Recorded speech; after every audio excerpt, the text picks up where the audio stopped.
All right, good morning. Time for another morning report. Okay. In the news, Donald Trump Jr. has released his emails that he had with a Russian lawyer. Democrats and the media have just gone absolutely bonkers over this, convinced now that there's anywhere from treason, collusion, all these kinds of things, illegal acts.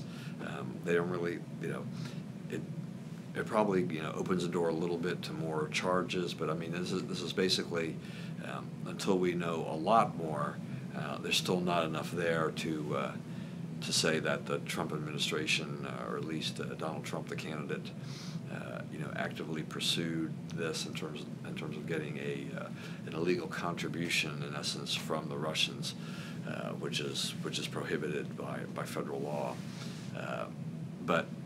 Anyway, it'll provide a lot of fuel and fodder for the liberals as they talk about that. Trump Jr. himself said that in retrospect, he probably should have done things differently, and I think that's definitely a good summation from him, is that these emails reveal a lot of inexperience and naivete, and that someone in doing things that he probably shouldn't have been doing, but they're not necessarily going to be directly illegal.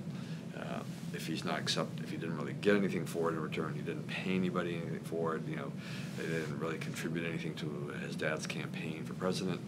So I think they look like they're in the clear on this, but it provides another distraction, another opportunity for the media in particular to go after the president with a vengeance, which they're not going to miss that opportunity whatsoever. Also, Senate Majority Leader Mitch McConnell announced that the Senate will not take the August recess as planned. They'll delay it for a few weeks so they can try to tackle their agenda items, particularly at the top with Obamacare repeal and replace, debt ceiling increase, these types of things. I'm just always skeptical that even giving these guys more time is really going to do a whole lot more good. I think we'll see a lot more argument. The news cycle will continue unabated one way or the other. But yeah, I'm sorry, I'm just not confident enough that the Republicans, just because they're sticking around for a few extra weeks, that it's really going to make all that much difference legislatively. But if they can convince some people, some senators and other higher-ups to contact us and our about these things, then we'll see what happens. All right, and then there's Joe Scarborough leaving the Republican Party, and frankly, this is kind of the non-news of the news. Does anybody really care? He made the official reveal on Stephen Colbert last night after having tweeted a tease about it earlier in the day, but as any diehard conservative would know, is that Joe Scarborough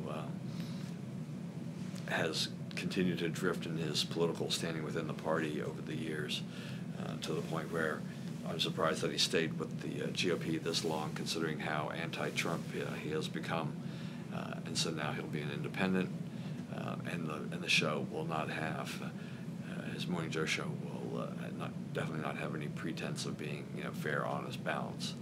Just read editorials and read articles in your local newspaper, and you'll probably figure this out. Anyway, so that's it for now. Join us at 10:30 for the Bias Post podcast, though I guess actually if you watch on YouTube, you'll just have to watch this later tonight or tomorrow when the non-live version goes on the air. Anyway, thanks a lot for joining us this morning. Have a great day. We will see you at 10:30.